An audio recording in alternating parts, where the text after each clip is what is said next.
día de hoy. Estamos hablando en este caso a quien vamos a saludar, la diputada Verónica Barograf. Verónica, ¿cómo te va? Gustavo y Jorge te saludan, buenos días. Buen día, ¿cómo les va? Bien. Buen viernes. Un día muy húmedo, pero bien dentro de todo, ¿no?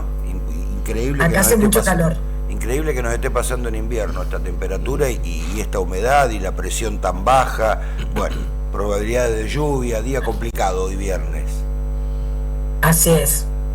Bueno, a ver, vamos a charlar sobre este proyecto que presentaste que tiene que ver con una sesión previa antes de una cirugía invasiva, fundamentalmente en los chicos. Contanos específicamente bien cómo se desarrolla esto.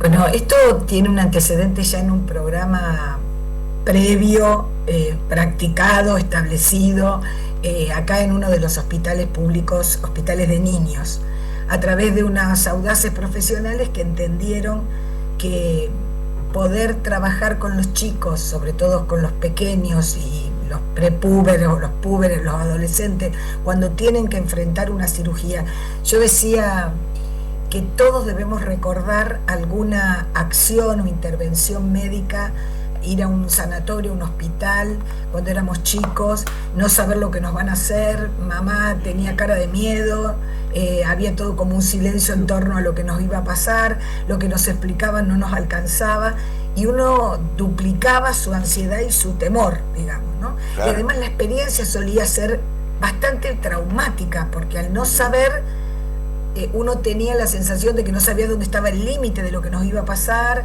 cómo mamá me traía esto, que cómo no me avisaron. Bueno, está comprobado que quienes tienen esta pequeño encuentro, se le llama un programa como profilaxis. La profilaxis es como las vacunas, ¿no? Que uno dice, bueno, yo hago algo para prevenir que algo pase. La profilaxis en este caso sería una entrevista donde uno con un lenguaje apropiado, hay psicoterapeutas, hay psicólogos, no en el equipo, sino en la formación del programa. En el equipo puede hacerlo cualquiera del equipo médico que está en ese momento por hacer la práctica, unos días antes de hacer la práctica, que es charlar con el chico con un lenguaje propio, a través de un cuento, a través de unos muñecos muy, muy simples, muñecos de goma espuma, donde se arman un poco el cuerpo humano como para explicar alguna intervención más importante o simplemente alguna práctica, ¿no? Sea una ecografía, una radiografía, una inyección, que el chico pueda entender jugando qué es lo que le va a pasar. Claro. Y bueno, esto está comprobado que alivia mucho la ansiedad y mejora la práctica. Claro. Mejora la práctica, el estudio que le van a hacer al chico, porque obviamente entra con menos respuesta reactiva, el miedo, viste, que desencadena toda una respuesta fisiológica de defensa, entonces se bajan los decibeles, y bueno, me pareció, yo conocía el plan aplicado, pero nunca se me había ocurrido que lo podíamos extender o proponer, y bueno, me pareció una muy buena idea, así que lo presentamos como proyecto. Y está muy bueno, porque digo, a ver, a los chicos hasta es difícil a veces llevarlos a la peluquería, es difícil llevarlos a poner una inyección mucho más, a sacarse una radiografía para que se queden quietos. Me imagino si están en algo, y eso que están acostumbrados a ir dentro de todo, no mucho más a una peluquería, pero cuando van a un lugar como un sanatorio, los internan y a lo mejor le ponen primero el suero y está completamente desconcertado ese chico. Sí, tengo experiencia propia y experiencia con mis hijos, ¿no? Qué difícil que es explicar que lo que hacemos es para un bien, cuando en realidad lo que el chico registra es una agresión, claro. Sobre todo cuando uno no se lo explica con un juego donde ellos se sientan protagonistas, son héroes, claro, de la sanación, digamos, son héroes de la intervención. Tengo algunas fotos incluso que me han traído este grupo de especialistas que trabajan para capacitar al equipo de enfermería, al equipo médico. Es decir, un médico no necesita una capacitación para explicar una intervención. Sí, claro que no para hacerla, pero sí para transmitirla. Nosotros no aprendemos como médicos, no nos dan un curso de lenguaje infantil, digamos. Claro, Los pediatras un poco más capacitados, pero también hay que estar en cada situación. Cada niño es muy particular porque el entorno familiar también es muy particular. No es lo mismo un niño que viene a una intervención con papás muy asustados o con papás, si querés, hasta peleados, o viene con la abuela y no con la mamá porque la mamá no lo puede traer, o viene con la chica que lo cuida. Todo ese entorno también genera una reacción a la cual no digo que la vamos a cambiar, pero a lo mejor la podemos explicar de otra manera para que ese niño, niña o ese preadolescente pueda ir a esta práctica, insisto, a una intervención, a una internación, simplemente a una práctica de diagnóstico o de estudio, más tranquilo y más seguro, y puede incluso preguntar. Mira, tengo una anécdota que, digamos, me animó aún más a presentar este proyecto. Claro. Una de las profesionales me hace escuchar un audio de un niño, porque, digamos, con permiso de la familia grabaron la entrevista, y porque esto necesita, por supuesto, autorización de los padres, cierto consentimiento del niño para venir a charlar con alguien sobre lo que le va a pasar, y le pregunta a qué escuela va, qué grado tiene, a qué grado va, todo viene bien, hasta que la profesional le pregunta: ¿vos sabés por qué venís acá?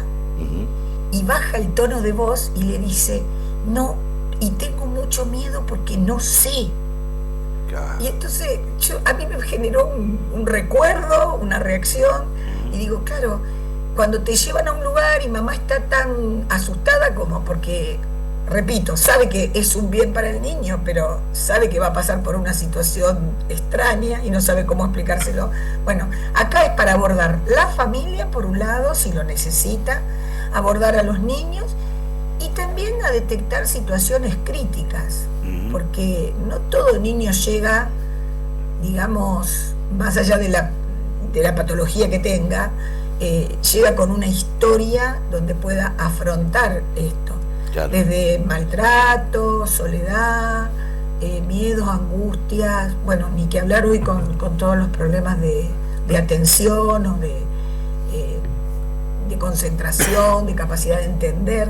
Así que me pareció muy, muy oportuno este proyecto. Está muy bueno, sí. Está bueno porque, a ver, yo lo puedo explicar en primera persona.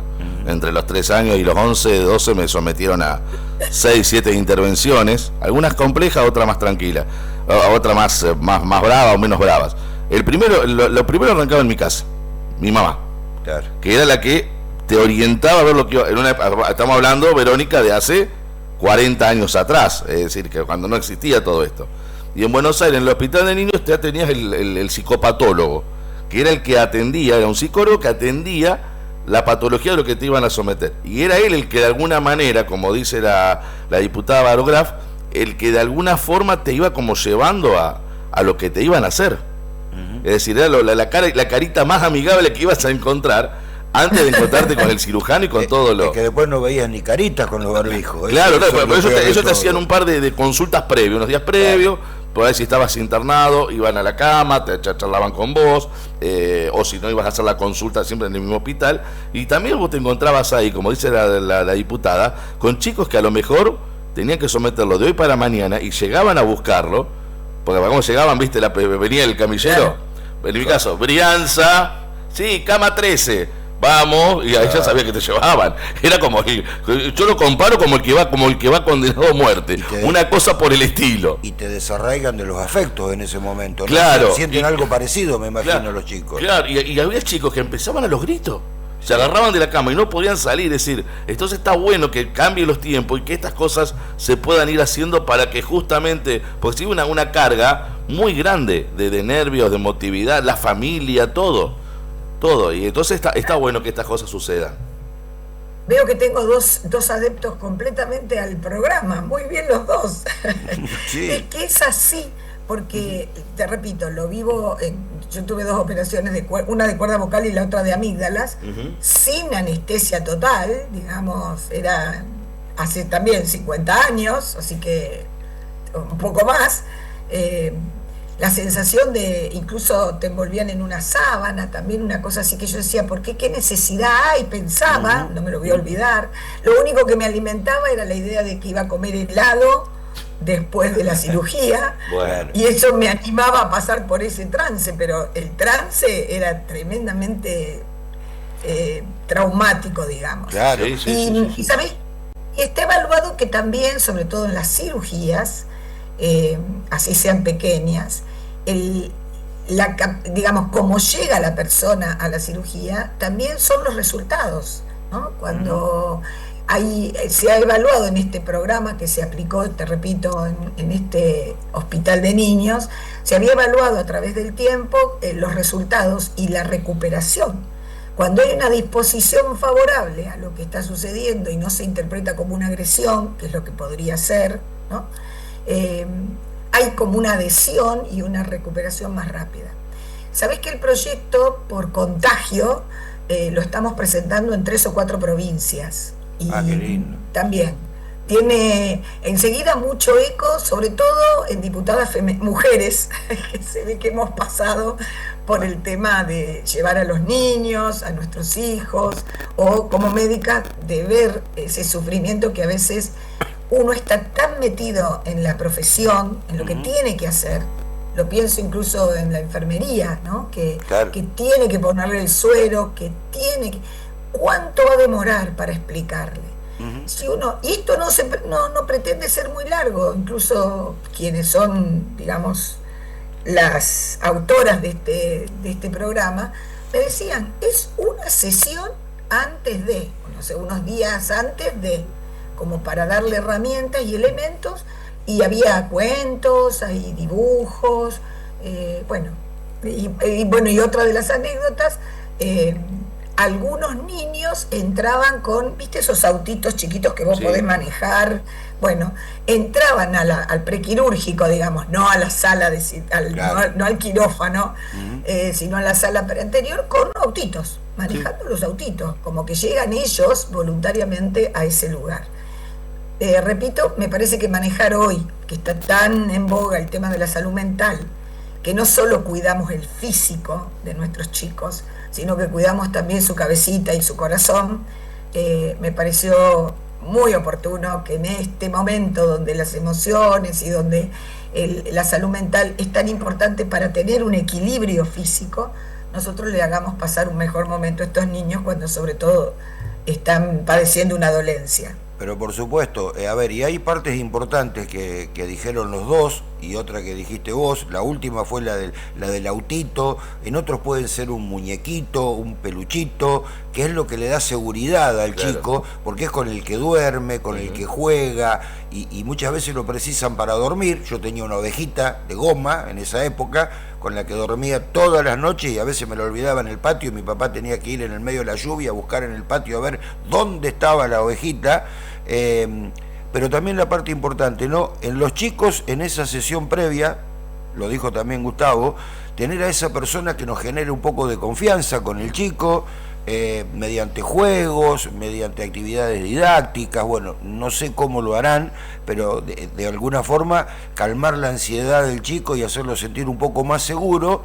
Y después también está la otra parte importante, que no será ni con juego ni con nada didáctico, la realidad de las diferentes familias, de padres separados, de padres inclusive peleados, en los cuales hay que hacerles entender, porque viste, no es nada fuera de lo común ver cómo discuten los padres afuera, que sí lo tendríamos que haber operado, que no, que lo tendríamos que haber llevado al otro lado, no, que en este estaba bien. Entonces ese tipo de charla que tiene que ver con una sesión previa a lo que es la intervención, también es importante para la seguridad del chico, y no que el chico sienta que hasta los padres se están peleando.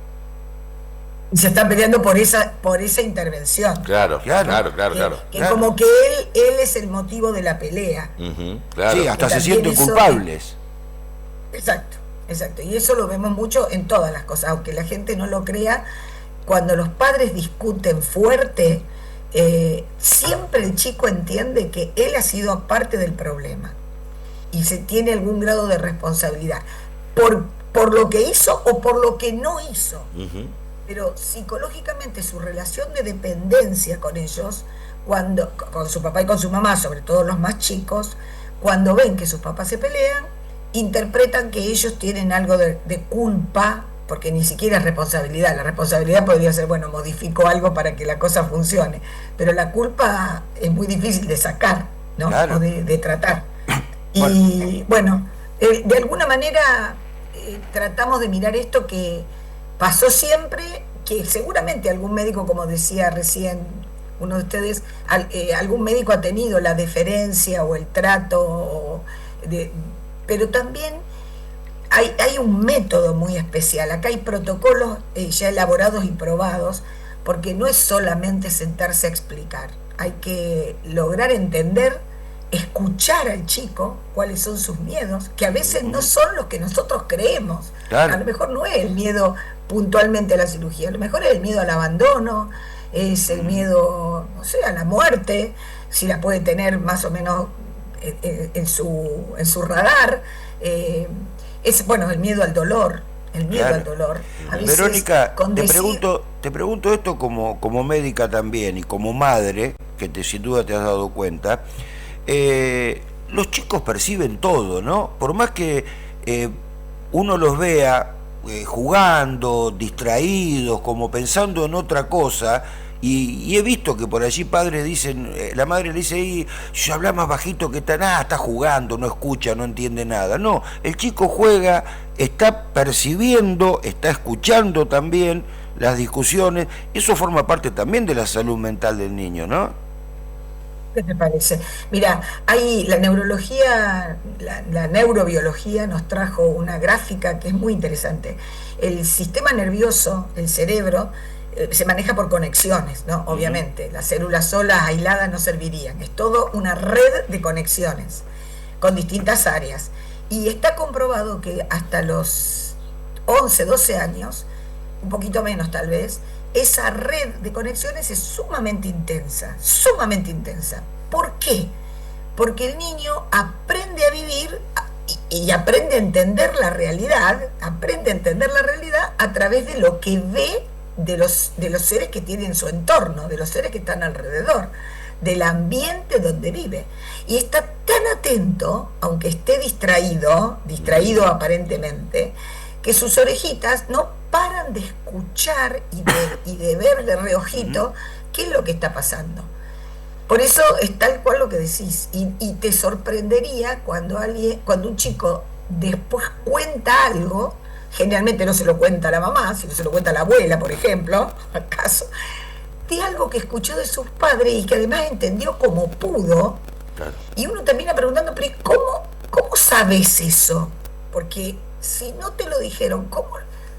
Entonces por ahí te dice, no, porque escuché que mi mamá, y estoy seguro que que la mamá no le habló directamente, lo escuchó en una conversación. ¿Sabes qué? También en una conversación telefónica, en un mensaje. Oye, cuando grabas un mensaje, vos estás tan concentrado en el mensaje que no sabes que el niño que está ahí te escucha lo que estás diciendo. Claro. Y generalmente lo que transmitimos, en los casos estos puntuales que estamos hablando, de una intervención en un niño a través de una patología, ni te cuento los tratamientos de cáncer, los tratamientos de las leucemias, los problemas óseos, los problemas digestivos, bueno, todos los cuadros metabólicos, ¿no? Una diabetes en un niño, todos los que para la mamá es un mundo, para el papá es un mundo, y como no lo sabe manejar y tiene miedo, tiene incluso miedo personales, ¿no? No digo que extendamos estas sesiones a los padres también para tratarlos, pero sí, por lo menos para escuchar sus miedos, que esto es lo que creo que es lo que estás diciendo, de que ellos perciben mucho más de lo que nosotros creemos. Por eso alguien que pueda tener un tiempito para escuchar esos temores, esas ansiedades, esas angustias, serviría mucho para mejorar y incluso, repito, es terapéutico. Lo que estamos proponiendo es terapéutico, no es complicar la historia.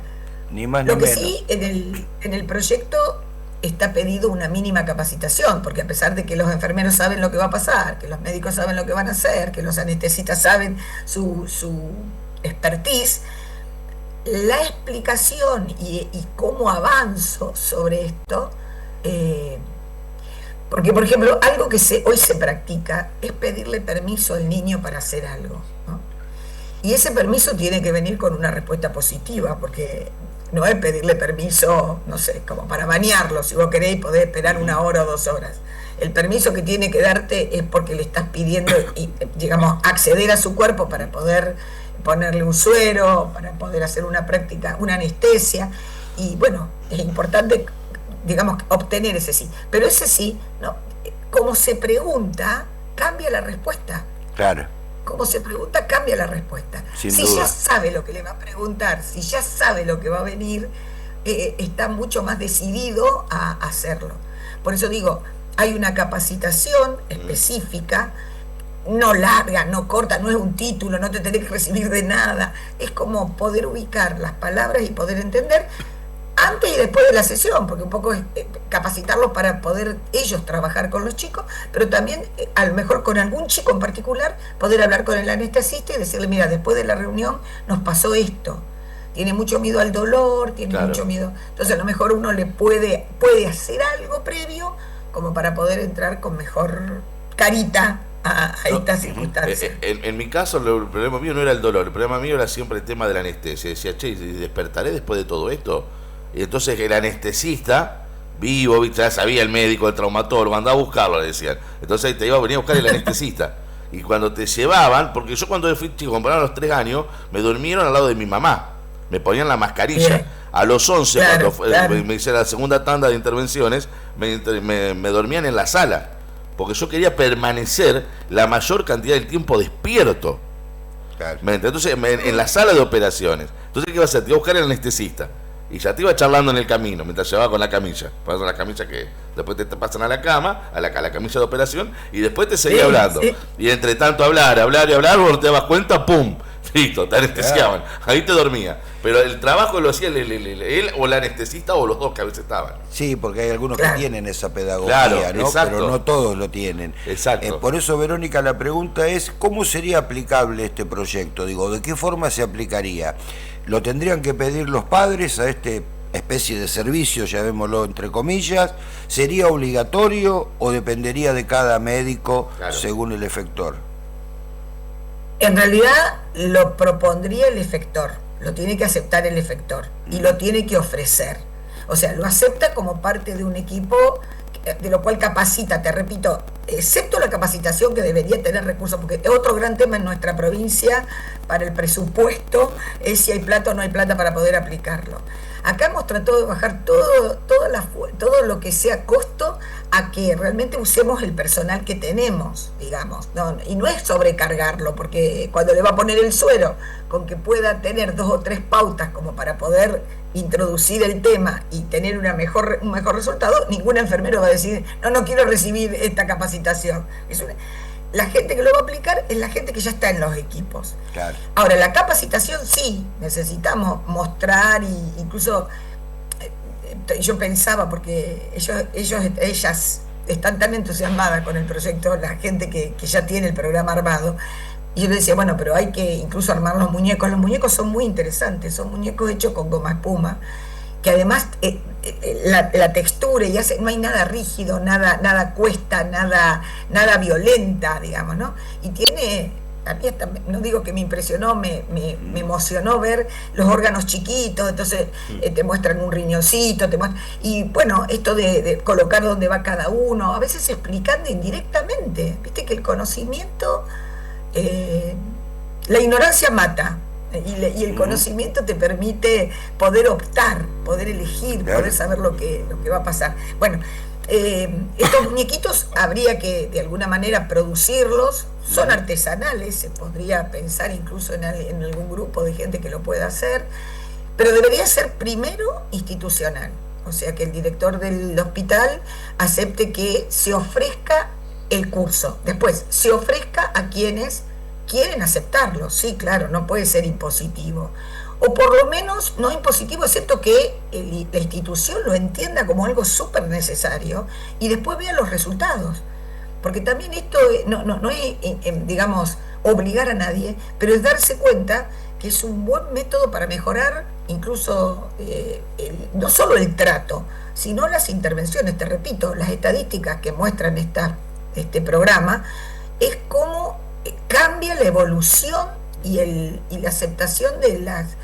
no solo el postquirúrgico es mucho mejor. Claro. Entonces, bueno, después se ofrece la capacitación, se arman las personas que podrían ser idóneas o preparadas para esto, y después sí, se ofrece porque hay un consentimiento informado, o sea que nosotros tenemos una ley de consentimiento, que, entre comillas, se practica o no, porque a veces cuando vos llegás al sanatorio, al hospital, te dice, firme aquí.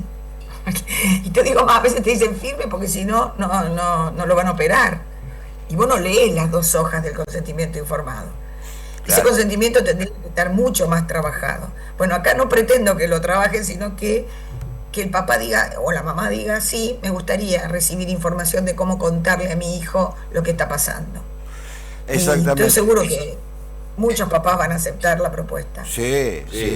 Verónica, te agradecemos mucho por estos minutos, es muy buena esta iniciativa. Te dejo una inquietud para una próxima que también tiene que ver con la salud mental, si tenés la posibilidad de seguir como diputada. A lo mejor todos los ciudadanos mayores también tendríamos que tener derecho a una sesión de psicología y a una consulta con el cardiólogo antes de cada partido de Argentina. Eso es parte de la salud mental también. Claro, por eso me dijiste que si seguía de diputada, porque es para el 2030. Claro, va a ser más. Bueno, pero se puede empezar a peticionar ahora. Empecemos desde ahora. Para ahora no llegamos. Para ahora no llegamos. Bueno, pero empecemos desde ahora y a lo mejor ya la tenemos lista para el 2030 y cuando vayamos al psicólogo, esto es gracias a la diputada, a la doctora Baró Graf, que se acordó en su momento de nosotros también. Tengo un proyecto muy interesante sobre los derechos digitales de los adultos mayores. Después lo contamos otra vez, porque le hemos quitado derechos. Cuando digitalizamos todo, el adulto mayor queda fuera, queda excluido. Bueno, es lo que decimos siempre. Una persona como mi mamá, que tiene 87 años, va a pedir un remedio y le piden el PIN y le piden entrar a tal lado, entrar a tal otro, y dice, yo sé llamar y responder un WhatsApp. No me pueden obligar con 87 años a una receta electrónica donde tengo que buscar el código y tengo que entrar acá y los bonos y la internación y otras tantas cosas. Pero bueno, va a ser tema seguramente de conversación en otra charla que podamos tener. Por supuesto que te agradecemos por estos minutos y felicitaciones porque es un lindo proyecto, fundamentalmente pensando en los chicos. Te dejamos un gran abrazo. Gracias, muchas gracias. Y bueno, suerte para pasado mañana. Bien, ojalá sea así. Bien, la diputada Baró Graf entonces con este nuevo proyecto que tiene que ver con los niños. Mi amigo, nos brinda el panorama informativo, señor, por favor, y luego iremos a un tema separador para tener a nuestro invitado que nos está esperando abajo. Dale, vamos a comenzar